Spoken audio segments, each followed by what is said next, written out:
হারি আমারই নত শির ওই শিখর হিমাদ্রি বলবীর বল মহাবিশ্বের মহাকাশ চন্দ্র তারা ছাড়ি ভোলক দোলক গোলক উঠিয়াছে আমি বিশ্ব বিখ্যাত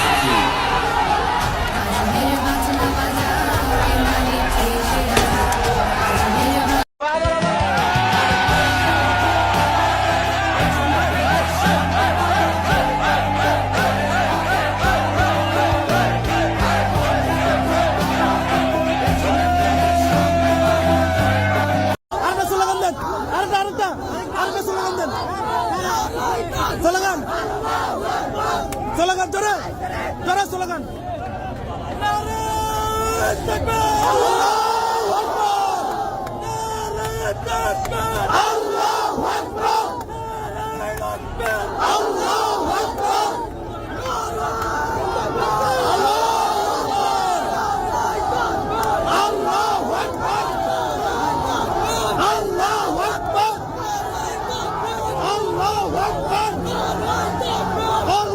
শেখ হাসিনা এখন কোথায়? শেখ হাসিনা এখন ভারতে পালিয়ে আছেন, দিল্লিতে আছেন। দেশ ছাড়তে তাকে ৪৫ মিনিট সময় দেওয়া হয়েছিল। সম্ভবত এটা বাংলাদেশ সেনাবাহিনী তাকে এই সময়টা দিয়েছিল, কিন্তু সে এটা মানতে রাজি হননি। শেষ সময়েও অতিরিক্ত বল প্রয়োগ এবং আরো রক্তপাতের মাধ্যমে ক্ষমতা ধরে রাখতে চেয়েছিলেন শেখ হাসিনা।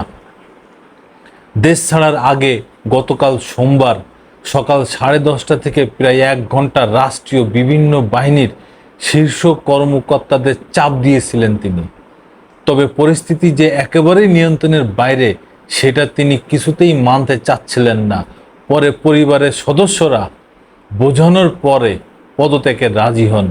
এরপর দ্রুত সময়ে পদত্যাগ করে সামরিক হেলিকপ্টারে করে গোপনে বোন শেখ রেহানাকে সঙ্গে নিয়ে দেশ ছাড়েন এই খুনি স্বৈরাচারী শেখ হাসিনা। একাধিক সূত্রে বিভিন্ন চ্যানেল, ইলেকট্রিক মিডিয়া, পত্রিকার সূত্রে জানা যায় শেখ হাসিনা ক্ষমতা ছাড়া শেষ 4 ঘন্টার একটা বিবরণ পাওয়া গেছে।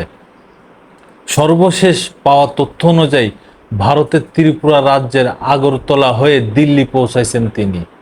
সেখানে তার যুক্তরাজ্যে যাওয়ার সম্ভাবনা রয়েছে। দলীয় অস্ত্রধারী কর্মীদের নামিয়ে গত রোববার দিনভর সারা দেশে ব্যাপক সংঘাত ও প্রাণহানির ঘটনার পরও ছাত্র জনতার আন্দোলন সামাল দিতে পারে নাই এই শেখ হাসিনা, এই খুনি ফ্যাসিবাদী স্বৈরাচারী শেখ হাসিনা। যদিও পরিস্থিতি উপলব্ধি করতে পেরে রোববার রাতেই শেখ হাসিনা তার একজন উপদেষ্টা সহ কয়েকজন নেতাকে বোঝানোর চেষ্টা করেন তারা সেনাবাহিনীর কাছে ক্ষমতা হস্তান্তর পরামর্শ দেন বলে জানা গেছে। তবে তিনি তা মানতে চাননি, বরং সোমবার গতকাল থেকে কারফিউ আরও কড়াকড়ি করতে বলেন। ভোর থেকে কারফিউ কড়াকড়ি করার উদ্যোগ নেওয়া হলেও সকাল 9টার পর থেকে বিভিন্ন স্থানে আন্দোলনকারীরা কারফিউ ভেঙে নামতে শুরু করে। 10টা নাগাদ ঢাকার বিভিন্ন স্থানে জমায়েত বড় হতে থাকে। বিভিন্ন বাহিনীর উচ্চ পর্যায়ের একাধিক সূত্র বলেছে সকাল 10:30টার দিকে 3 বাহিনীর প্রধান ও পুলিশের মহাপরিদর্শক আইজিপি প্রধানমন্ত্রীর বাসভবন গণভবনে ডাকা হয়। নিরাপত্তা বাহিনী কেন পরিস্থিতি সামাল দিতে পারছে না সেটার জন্য ক্ষোভ প্রকাশ করেন। আন্দোলনকারীরা আইন শৃঙ্খলা রক্ষাকারী বাহিনীর সাজোয়া যানে উঠে লাল রং দিয়ে দিচ্ছেন, সামরিক যানে পর্যন্ত উঠে পড়ছেন। এরপরও কেন তারা কঠোর হচ্ছে না সেটা নিয়েও ক্ষোভ প্রকাশ করেন তিনি। এছাড়া বিশ্বাস করে ওই কর্মকর্তাদের শীর্ষ পদে বসিয়েছেন সেটাও তিনি সেই সময় উল্লেখ করেন। এক পর্যায়ে শেখ হাসিনা আইজিপিকে দেখিয়ে বলেন তারা পুলিশ তো ভালো করছে। তখন আইজিপি জানান পরিস্থিতি যে পর্যায়ে গেছে তাতে পুলিশের পক্ষেও আর বেশি সময় এই রকম কঠোর অবস্থান ধরে রাখা সম্ভব নয়।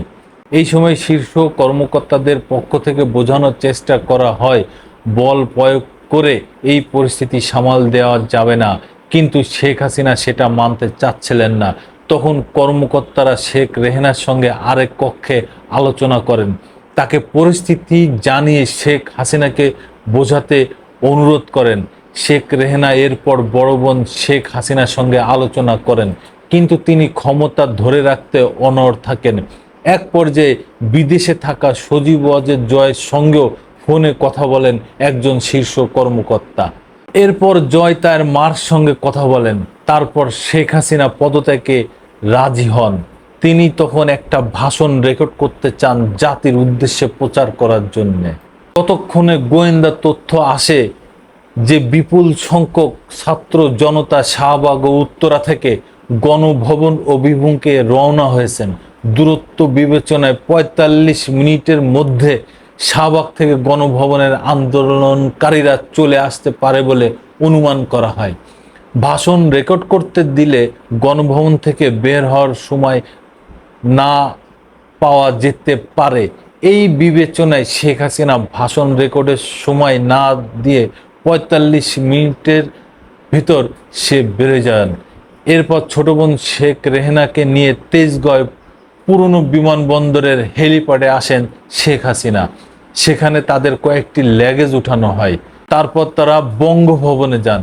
সেখানে পদত্যাগের আনুষ্ঠানিক শেষ করে বেলা ২:৩০টার দিকে সামরিক হেলিকপ্টার করে ছোট বোন সহ ভারতের উদ্দেশ্যে উড্ডয়ন করেন শেখ হাসিনা, স্বৈরাচারী খুনি শেখ হাসিনা।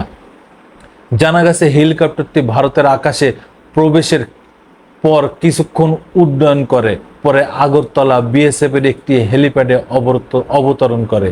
তারপর সেখান থেকে দিল্লি যান বলে ভারতীয় গণমাধ্যম খবর বের করেছে। সবকিছু মিলায় কি বোঝা যায়? আপনারা জনগণ আপনারাই ভালো বুঝবেন। এই নিউজটা আমি প্রথম আলোর মাধ্যমে পেয়েছি, সেটাই আপনাদের সাথে শেয়ার করলাম। এতক্ষণ আমার ভিডিও দেখার জন্য আপনাদের অনেক ধন্যবাদ।